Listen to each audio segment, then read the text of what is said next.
Welcome to this week's Dog Friendly podcast with me, James Walters, and Dog Friendly founder Steve Bennett. The Doggy Podcast with Steve and James. Today's topic is dog rehabilitation and training with our guest, Steve Hutley. Steve, behavioural issues with your dogs? Any experience of this? Yes, obviously Lynn, my wife and co-founder, her background is she started working with dogs with a well-known animal charity, and obviously a lot of the dogs that came in to the rescue centre had all sorts of behavioural issues, and so she learned a lot over the years. We fostered a number of dogs that had behavioural issues. In fact, Billy Saluki, who's no longer with us unfortunately, but lived to the grand old age of 16 when Lynn came home with him. He had a very badly damaged front left leg, and he'd actually been dumped outside of vets with it broken quite badly. And for probably the most of his life with us, actually, he was very, very insecure around men mainly, and especially men with beards. So we had some experience, and Lynn showed me how to handle Billy in those circumstances. From my point of view, it just meant I had to shave every day, which probably wasn't such a bad thing. But no, we've being serious, we have had quite a few dogs in the family that have had behavioural issues, but I've seen how well they can be handled.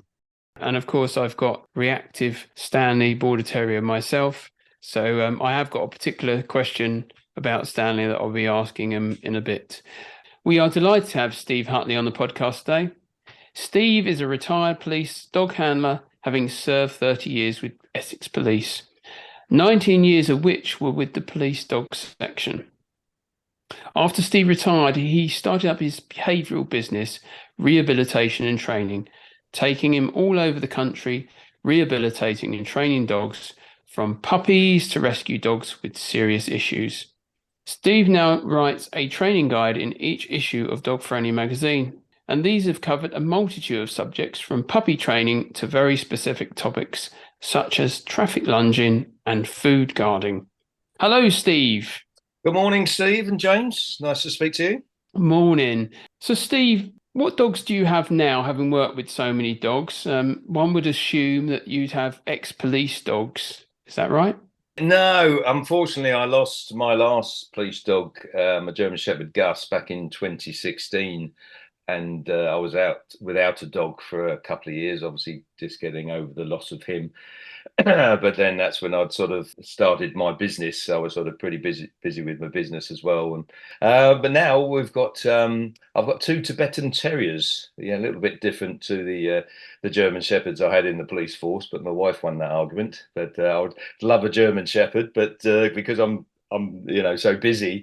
Obviously, my wife sort of does a lot of caring for the dog. So she got the choice. I'd never had a little dog before. Obviously, I had 4 German Shepherds and a bloodhound while I was in the police.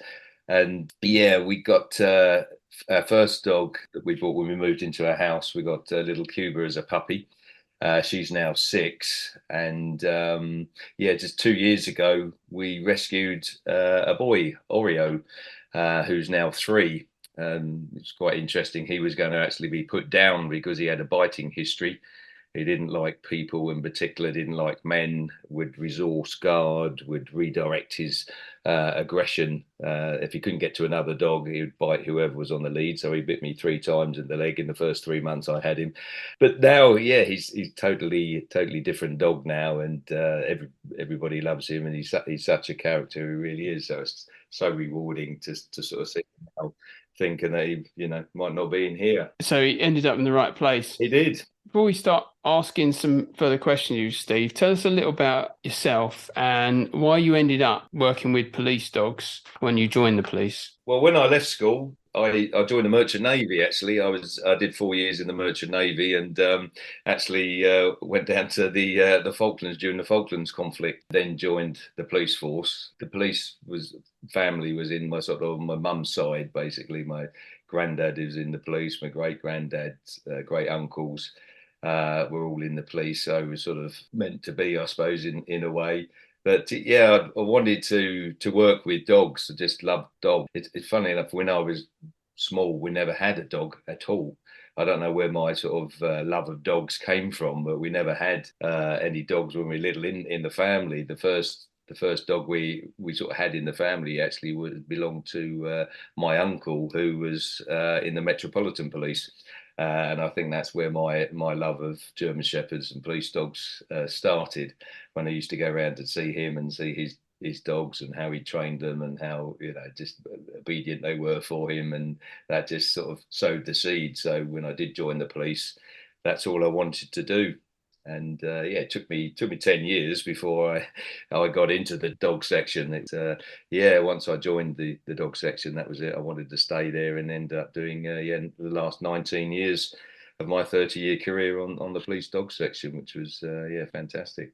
Steve, is it only German Shepherds that are police dogs? I think you mentioned earlier that you had a bloodhound, so I assume the answer to that question is no. No, the German Shepherds are what we use for action stuff, if you like. General purpose dogs are they're called. So they do the chasing criminals and catching them, searching for property and persons. But we also use mostly spaniels or Labradors for drugs work, explosive search dogs, that sort of thing. We have tried other breeds over the years, but mainly sort of spaniels, Springer Spaniels, for drugs work, because they're a nice size. They're small enough to sort of pick up and put in the top of wardrobes for searching and under furniture and things like that. Labradors were mainly used for explosive search dogs, but as I said, we used other breeds which we trialled out from time to time over the years, but they're mainly the other ones. My bloodhound was a specialist trailing dog that we used for a few years. A colleague of mine started a project up where we had a grant from the National Lottery where we purchased 2 bloodhounds and 2 German Shepherds, and they were trained up in what we called the scent article method, which you might have seen sort of on the old-fashioned Sherlock Holmes films, where they would give the bloodhounds an article, of clothing with the person's scent on it, and the dogs would go off and trail that scent.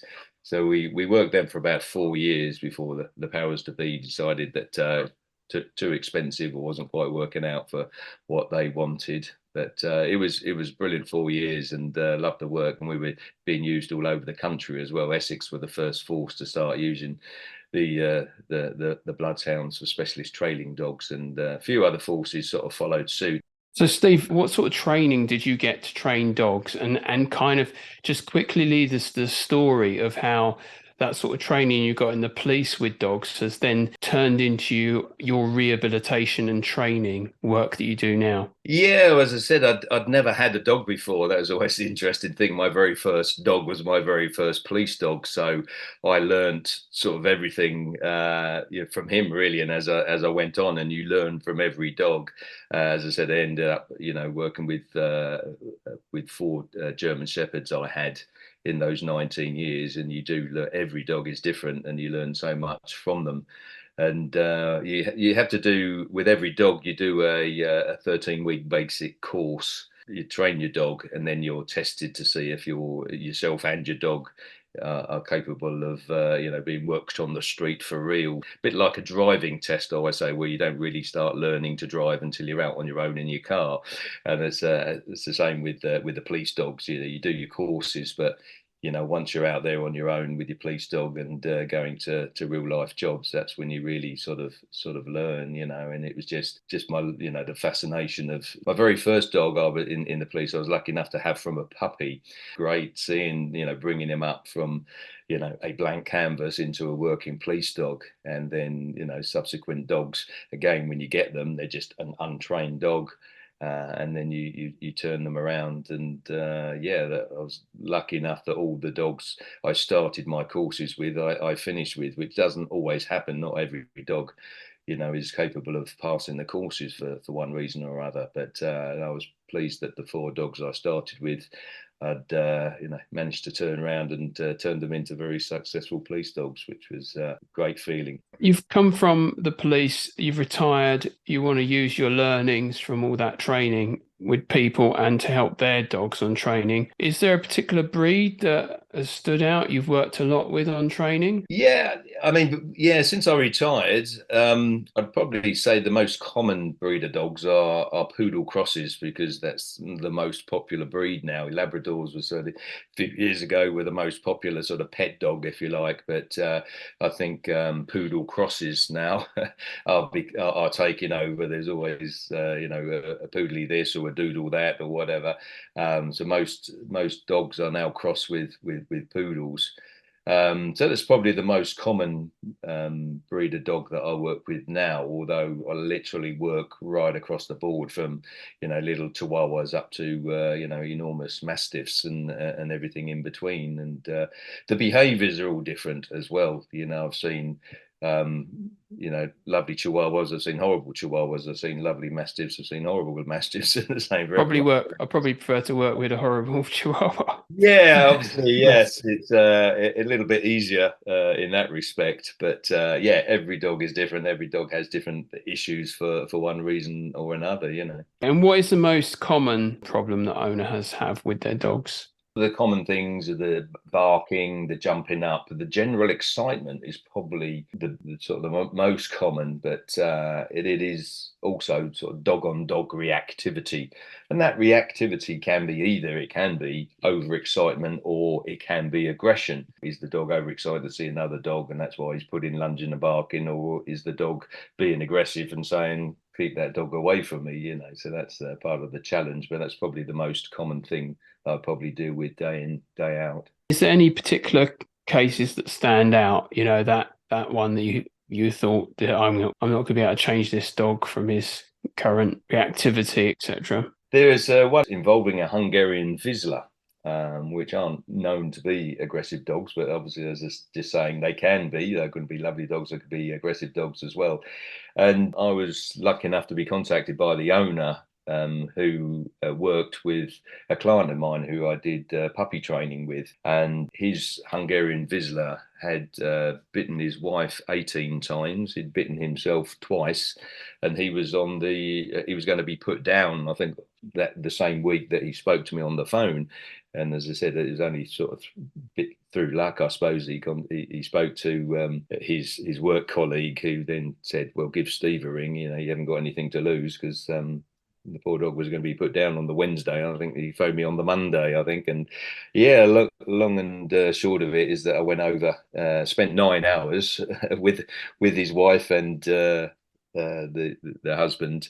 It was worth it because they've now still got the dog, and just as importantly, they're still married, because that's another big issue that was, the wife was sort of saying, it was, I didn't want the dog anyway, it was your dog. And when the husband wasn't there, the wife sort of stayed upstairs and the dog stayed downstairs in the kitchen all the time, because she, never the twain would meet, sort of thing. But thankfully, yeah, and that was probably about 4 years ago. And recent updates are that they've still got the dog, and as I said, and most importantly, they're still married. So yeah, you've saved the dog and you've saved the marriage. yeah, which, as I said, is very rewarding indeed.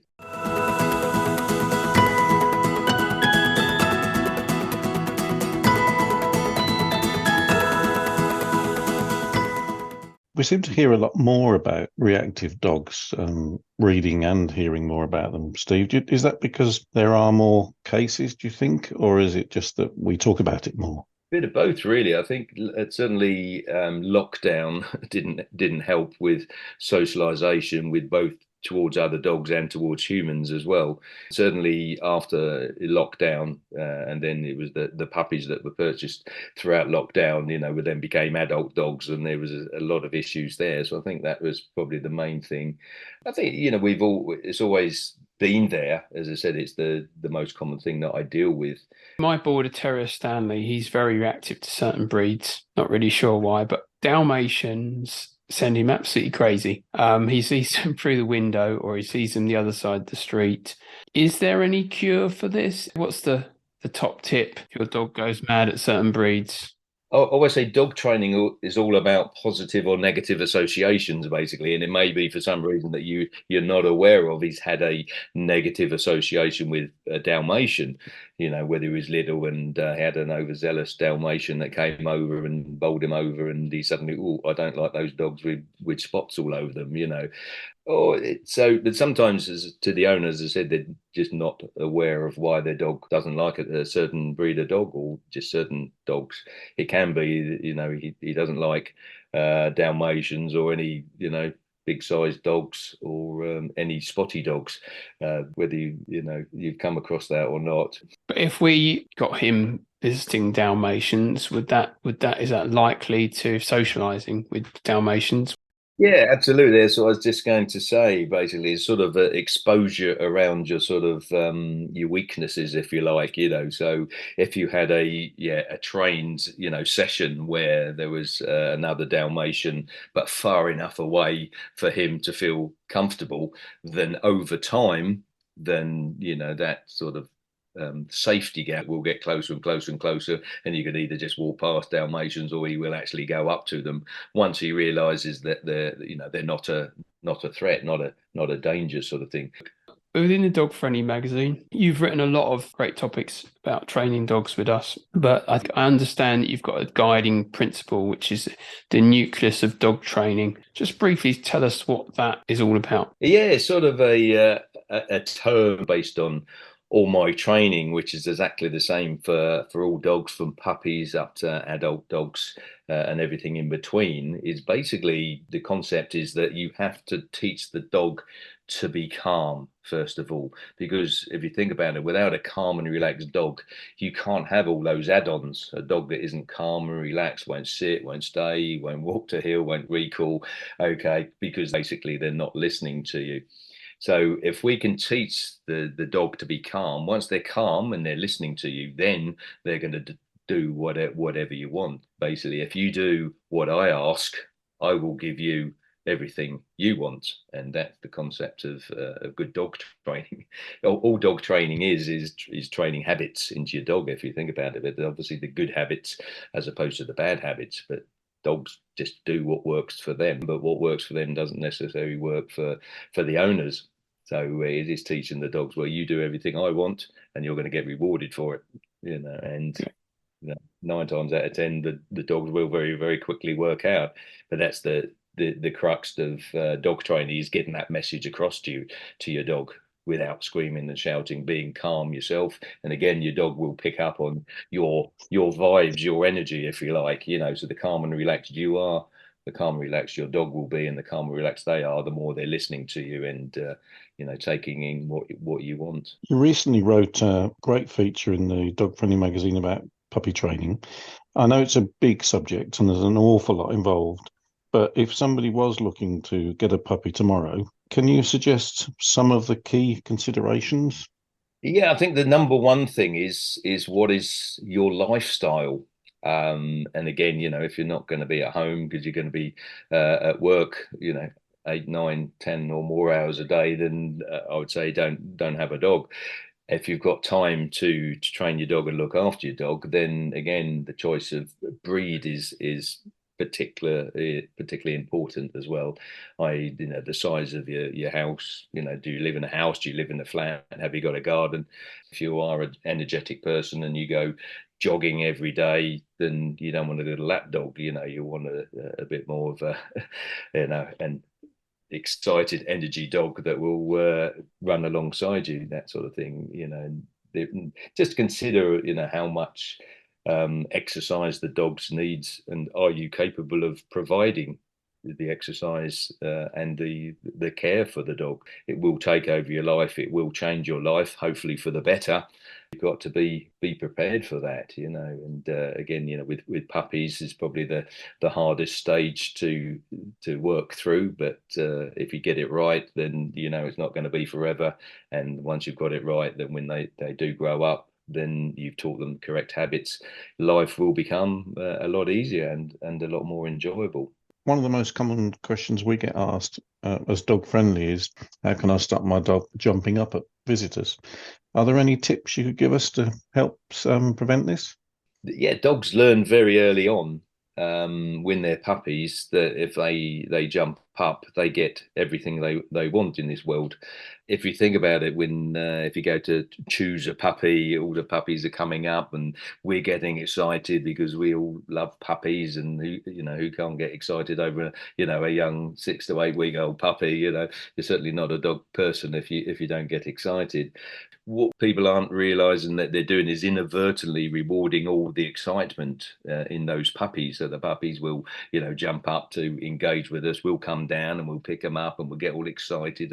But from the dog's point of view, or from the puppy's point of view, what are they getting for getting excited and jumping up to the humans? Well, they're getting rewarded because they're getting looked at, they're getting spoken to, they're getting touched. So in their world, they're getting rewarded, and that continues. So you pick your puppy up, you take them home, and of course, your friends and family will come round, and they get excited, and the puppies, as I said, will mirror your energy, if you like, your excited energy. So the puppies will jump up to meet the people coming down, and then they're picking them up and fussing them and picking up, cuddling them and kissing them and everything, but again, rewarding all that excitement. And as the dogs get older, they just learn, if I jump up, that's how I get everything I want in this world. So what you have to do, and it's very difficult, is to teach your dog, basically, if you jump up and you bark and you go crazy, you don't get anything.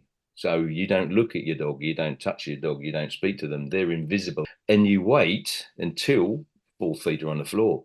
And then you give them everything they want: the praise, the reward, the attention, the affection. And it doesn't take long for dogs of, all dogs, any age, any breed, will quickly work out what's the point of jumping up. And one of the other fascinating topics that you've went through in the Dog Friendly magazine was the touch mat training. I particularly like this because it was the talk of a comfort safe zone by creating this touch mat. Just tell listeners a little bit about that, Steve, and how you can start using a touch mat for behavior. Yeah, touch mat. We coined the phrase in the police, where we used to have a mat where we'd send the dog to settle down on. But it's just a brilliant bit of training, really. I use probably the best sort of touch mats are like bath mats. They're nice and fluffy and comfortable, but they've got a rubber backing. So if you put them on a hard floor, they're not going to slip everywhere. But it's just teaching the dog to, if you settle on the mat, then you get everything you want. You get rewarded for doing it, but it then becomes their little comfort blanket, and it's like a portable comfort area, that you can take to the vet. Another good use is restaurants and cafes, where you want the dog to settle again. So you can take the mat into restaurants, cafes, and they can settle down on that. Yeah, I think that's a good one for us. We've done in the past, used it at a pub to settle Stanley. So, he says, right, this is what I should be doing. I should be settling. Steve, it intrigues me because over the years, I've often wondered why we actually call this sort of subject dog training, because actually, from what I can see, it's more human training and how we react with our dogs. Obviously, when you're working with an owner, there are other members of the family that are involved with looking after the dog in the house. How do you try and ensure that all the good work you're doing with the person who's with the dog when you're training them isn't lost when someone else in the family does the opposite? It must be quite difficult, I would think. Yeah, you hit the nail on the head there, Steve. Yeah, but I always say to my clients, you'll notice when I come around that I'll be training them, not as a little bit of training with the dog, but the majority of training is with the owner, because it is down to them. Because once I leave, then it is down to the owner to continue the training that I've shown them. So it is getting the owner to change their behavior will ultimately change their dog's behavior, for the better. I do give follow-up support via phone consultations, emails, text messages. For a full consultation, it's for life. For hourly consultations, it's for 12 months. But they do get my ongoing support. So what I do, apart from my ongoing support, I always produce a training document as well. And hopefully, if with everybody doing the same thing, the dog's not confused, because that's the other big thing. Like I say, the mum's doing one thing, the dad's doing something different, and the poor dog is totally confused, and I don't know which one I've got to do, so I'll just carry on doing what I'm doing, which obviously was the reason they called me in the first place. So as long as the owners are singing off the same hymn sheet, following my training plan, then hopefully, fingers crossed, the dog will change its behavior for the better, and they have very few issues in the future. There's so many topics that we could go through with you, Steve. Obviously, you've written lots for Dog Friendly magazine, and it'd be great to get you on the podcast again, going through some of those in more depth. Listeners can read more about your training in Dog Friendly magazine, obviously, but if they want to find out more or about yourself, your training, or want to get in touch about an issue they have with their dog, where would they go and what do they do? Yeah, if they check out my website, www. And then that's my name, Steve Hutley, Hutley, and Dog Rehab, DOGREHAB.co.uk. So www.stevehutley.dogrehab.co.uk. And one other point, I know you're a member of the Magnificent Seven, Steve. So just let us know what that involves and what the Magnificent Seven is. Yeah, the Magnificent Seven is run by my business manager, Michael Pipe, who basically runs 7 dog behaviourists from all over the country. Basically, he's sort of over the years tried to sort of have someone dotted around the country, so we sort of all cover particular areas wherever you are in the country. Although a lot of us there will cover the country anyway. I cover the whole of the UK, but obviously there's costs involved for travelling. So if there is an approved local dog behaviourist just down the road, it'd be silly not to take them up. Great. Thank you so much for coming on today, Steve. It's been wonderful chatting with you and getting great tips and tricks and learn a little bit more about your history into dogs and dogs training. No, it's been a pleasure. Thank you very much for having me. Thank you, Steve. Thank you, Steve. You can find out more about Dog Friendly magazine and also read the articles that Steve has written for us on training your dog at www.dogfriendly.co.uk.